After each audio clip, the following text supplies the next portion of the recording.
Hai, gimana nih kabarnya hari ini? Masih semangat kan buat belajar UTBK? Tenang ya guys, masih ada waktu buat belajar. Jadi, ayo kita maksimalin belajarnya. Nah, pada hari ini kita akan bahas salah satu materi yang diujikan di UTBK, yakni adalah frasa. Oke, jadi hari ini kita akan bahas apa itu frasa. Kemudian nanti kita juga akan bahas beberapa soal asli UTBK yang menanyakan tentang frasa ya. Kalau nggak salah ada 5 soal. Langsung aja kita mulai dengan memahami apa itu frasa. Yang pertama, frasa itu adalah gabungan dua kata atau lebih yang bersifat non-predikatif. Jadi, dua kata ini tuh bukan subjek dan predikat. Ya, dia menempati satu fungsi. Makanya di sini definisi yang kedua ya. Gabungan kata yang menempati satu fungsi kalimat. Fungsi kalimat itu apa sih? Fungsi kalimat itu adalah subjek, predikat, objek, pelengkap, dan keterangan. Jadi kalau misalnya di subjek ini ada dua kata, berarti bisa disebut sebagai frasa gitu. Supaya kamu makin paham, kita coba ke contohnya.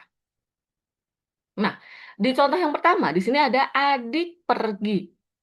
Frasa atau bukan ini adik pergi. Di contoh yang pertama ini, adik pergi, ini tuh bukan frasa ya, tapi dia itu disebutnya sebagai klausa. Kenapa disebut sebagai klausa? Karena adik di sini tuh polanya sebagai subjek, terus pergi di sini tuh jadi predikat. Berarti kalimat yang pertama ini atau dua kata yang pertama ini itu tuh nggak bisa disebut frasa karena subjeknya cuma satu kata, predikatnya cuma satu kata. Karena dia ada SP, makanya maksudnya tuh klausa. Kalau klausa ini adalah gabungan dari subjek dan predikat. Kemudian kalau kita lihat contoh yang kedua, di sini ada buku gambar. Nah, buku gambar ini kan nggak bisa subjek predikat. Buku gambar itu kan ya dia merujuknya ke buku untuk menggambar gitu kan. Bukan buku yang menggambar. Jadi gambar ini tuh nggak bisa menjadi predikat dari buku. Nah, bagian ini itulah yang disebut sebagai frasa. Kalau dalam bentuk kalimat yang lebih panjang, misalnya kayak gini nih. Adik saya sedang pergi ke rumah nenek. Kalau kita SPOK-in, ini masih gampang ya kalimatnya. Subjeknya adalah adik saya. Kemudian predikatnya sedang pergi ke rumah nenek. Ini sebagai keterangan. Kelihatan nggak sih warna kuning? Nah, ini tuh subjek sampai sini ya. Ini predikat. Kemudian di sini tuh keterangan. Nah, kalau kita lihat di subjek ada dua kata. Di kata pertama, kata kedua. Di predikat juga ada dua kata. Di keterangan, di sini ada tiga kata. Satu, dua, tiga. Nah, kalau kita analisis, berarti di kalimat yang pertama ini, jumlah katanya ada berapa? Satu, dua, tiga, empat, lima, enam, tujuh. Ada tujuh kata. Frasanya ada berapa? Subjek, predikat, keterangan, di sini kan diisi oleh gabungan kata. Makanya di sini ada tiga frasa. Frasa yang pertama adalah adik saya. Frasa yang kedua adalah sedang pergi. Dan frasa yang ketiga adalah ke rumah nenek. Nah, kalau contoh yang kedua, pola kalimatnya gimana? Adik di sini adalah subjek, membeli di sini adalah predikat, buku gambar di sini adalah objeknya. Nah, kalau kita cek di sini subjeknya hanya terdiri atas satu kata, predikatnya juga hanya ada satu kata, objeknya di sini ada dua kata. Berarti kalau di kalimat yang kedua ini gimana analisisnya? Jumlah katanya itu ada satu, dua, tiga, empat. Ada empat kata. Frasanya ada berapa? Cuma satu. Di bagian buku gambar doang. Karena kan subjek sama predikatnya ini cuma satu kata. Ingat, frasa itu adalah gabungan kata yang menempati satu fungsi kalimat. Makanya yang jadi frasa di sini cuma yang buku gambar. Gitu. Berarti ada satu frasa. Paham di sini ya bedanya kata dengan frasa. Jadi kalau frasa pemisahannya itu berdasarkan SPOK-nya tadi. Kalau di contoh yang pertama subjeknya diisi dua kata, makanya ini frasa yang pertama, adik saya. Oke, ditulis di sini ya, biar makin paham. Terus, frasa yang kedua di situ adalah sedang pergi. Dan frasa yang ketiga di sini adalah ke rumah nenek. Nah, kalau di kalimat yang kedua, subjeknya cuma ada satu kata. Predikatnya juga cuma ada satu kata. Nah, objeknya nih yang ada dua kata. Berarti frasanya ini cuma ada satu yang menempati fungsi objek. Satu frasanya di sini apa? Buku gambar. Oke, semoga paham ya sampai sini. Nah, frasa ini tuh dia ditanyakan di subtes PPU. Jadi kamu disuruh mencari pola makna frasa yang sama gitu. Jadi nggak menghitung jumlah frasanya dalam satu kalimat, tapi menentukan pola makna frasa yang sama. Nah, gimana cara ngerjainnya? Yang pertama, kita harus tahu dulu, di PPU ada dua jenis pertanyaan. Yang pertama, yang menanyakan frasa. Yang kedua, yang menanyakan kata majemuk. Ini tuh hampir mirip, tapi beda tipis. Jadi ini udah menyangkut ke dua soal ya. Oke, sekarang perbedaannya itu apa? Kalau frasa tadi ya, itu gabungan kata yang masih mempertahankan makna asli kata. Jadi untuk membedakan frasa dengan kata majemuk, kita lihat dari maknanya. Kalau frasa masih mempertahankan makna asli kata, kalau kata majemuk itu gabungan kata yang membentuk makna baru. Jadi misalnya ya, ada contoh rumah mewah. Nah, di sini kan maknanya masih asli kan? Rumah yang mewah. Makanya ini disebutnya adalah frasa. Beda lagi dengan misalnya rumah sakit. Nah, maknanya kan udah beda gitu. Rumah sakit ini kan bukan rumah juga kan? Bukan rumah yang sakit, tapi gedung atau bangunan yang digunakan untuk merawat orang-orang sakit gitu. Makanya rumah sakit ini bukan lagi frasa, tapi disebutnya sebagai kata majemuk. Atau dalam soal PPU itu sering disebut sebagai kata berpasangan tetap. Oke, kalau masih bingung, nanti video tentang kata berpasangan tetap coba ditonton ya. Oke, sekarang tadi gimana cara kita mengerjakan pola makna frasa yang sama di subtes PPU? Kita bisa pakai dua cara. Yang pertama melalui kelas kata. Kelas kata, ini tuh maksudnya apa sih?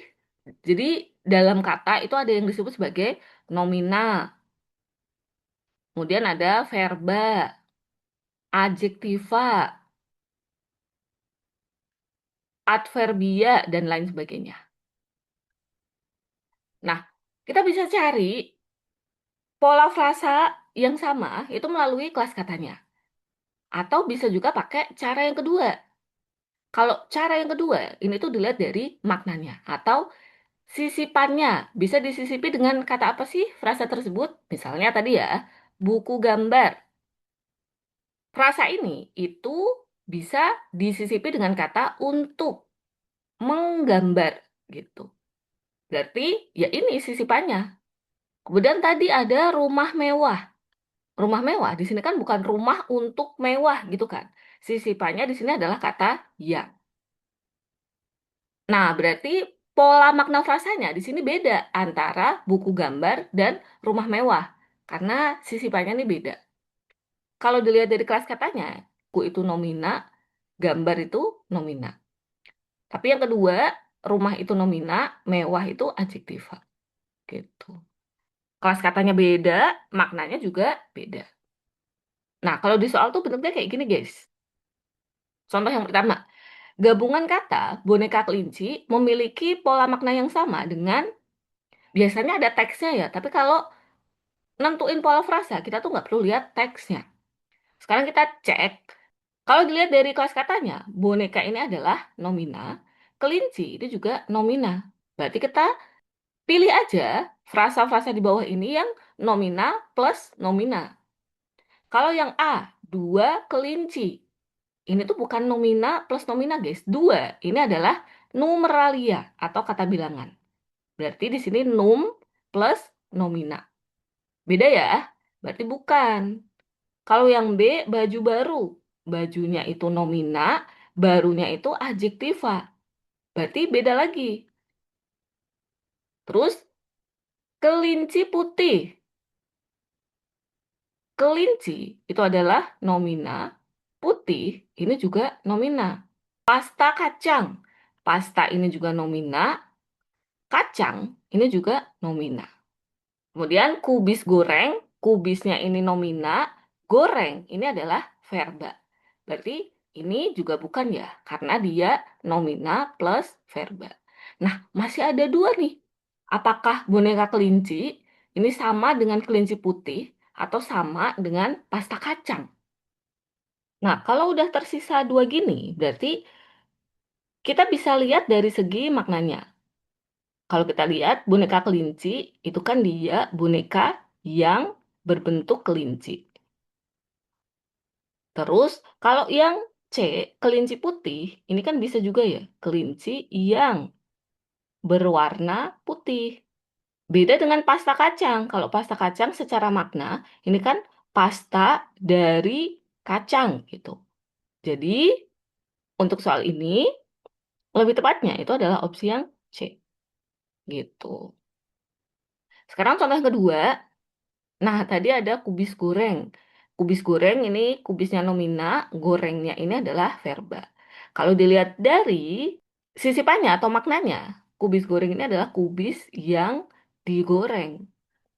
Kalau kita cek opsi jawabannya, buku baru, buku itu nomina, baru itu adjektiva. Kemudian gedung sekolah, gedung itu nomina, sekolah itu juga nomina. Makanan fermentasi, makanan itu nomina, fermentasi itu juga nomina. Kacang panjang, ayo, kacang panjang di sini kan bukan kacang yang panjang ya. Kacang panjang ini punya makna sendiri. Jadi ini tuh bukan frasa ya kacang panjang. Ini lebih ke kata majemuk tadi atau kata berpasangan tetap. Kemudian kalau misalnya sup ayam, ini kan sup yang terbuat dari ayam atau sup rasa ayam gitu. Kalau dilihat dari jenis katanya, nomina plus nomina juga. Nah, di sini nggak ada nih yang nomina plus verba. Berarti kita cari yang maknanya sama aja ya. Kalau buku baru, disisipinya pakai yang. Buku yang baru. Gedung sekolah, ini kan bukan gedung yang sekolah. Tapi disisipinya pakai untuk. Gedung untuk sekolah. Makanan fermentasi, ini bisa ya. Makanan yang difermentasi. Gitu. Jawabannya yang C. Sup ayam, bukan sup yang di ayam. Tapi tadi sup dari atau rasa ayam gitu. Jadi paham ya, kalau misalnya kita disuruh mencari pola makna frasa yang sama, kita bisa pakai dua cara. Yang pertama pakai kelas kata, yang kedua pakai maknanya. Tapi nggak semuanya bisa disisipi ya. Contoh tadi, kata di rumah, ini kan frasa juga, tapi bentuk yang kayak gini tuh nggak bisa disisipi. Kalau kayak gini berarti kita lihat dari kelas katanya aja. Di ini adalah preposisi, kemudian rumah ini adalah nomina kayak gitu. Oke, sekarang kita coba ke soal asli ya. Kelompok kata dalam bacaan yang memiliki pola makna yang sama atau ini tuh ya udah rasa aja.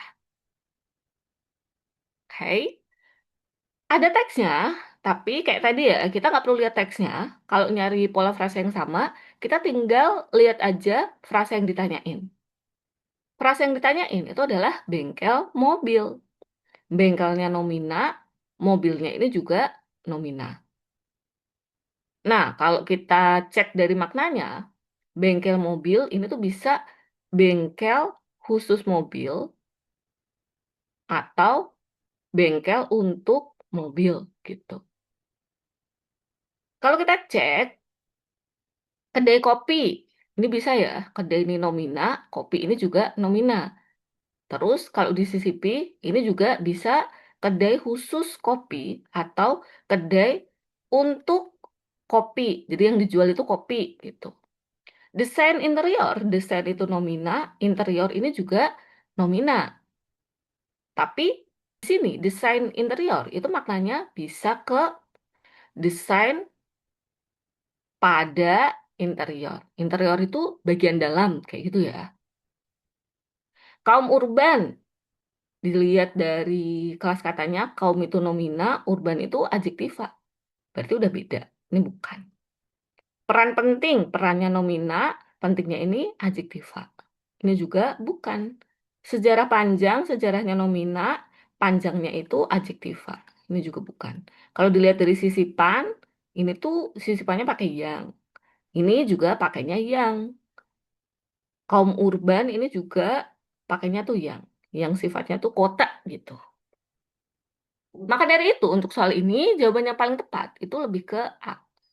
Oke? Nah, selanjutnya masih ada 4 soal ya. Ini masih 2025. Sama kayak contoh tadi sebenarnya. Kamu kerjain dulu, nanti kita bahas di video berikutnya. Nah, ini juga masih tahun 2025, harusnya gampang sih. Kalimat pertanyaannya juga sama. Soal yang ketiga, tahun 2024, ini juga sama ya kalimat soalnya. Kerjain dulu, di pause gitu, nanti kita bahas di video berikutnya. Dan ini soal yang terakhir. Ini juga muncul di 2023. Kalimat pertanyaannya masih sama. Oke, sampai sini berarti ada 4 ya soal yang dijadiin PR gitu. Atau kamu bisa kerjain dulu, terus nanti kita akan bahas di video berikutnya. Kalau misalnya kamu ada yang mau ditanyain, boleh langsung komen aja ya. Itu aja materi hari ini. Jangan lupa ditonton juga materi yang berkaitan dengan kata berpasangan tetap. Nanti aku kasih videonya di bagian akhir. Oke, itu aja. Semoga kamu makin paham dan sampai bertemu di video berikutnya ya. Jangan lupa subscribe. Bye-bye.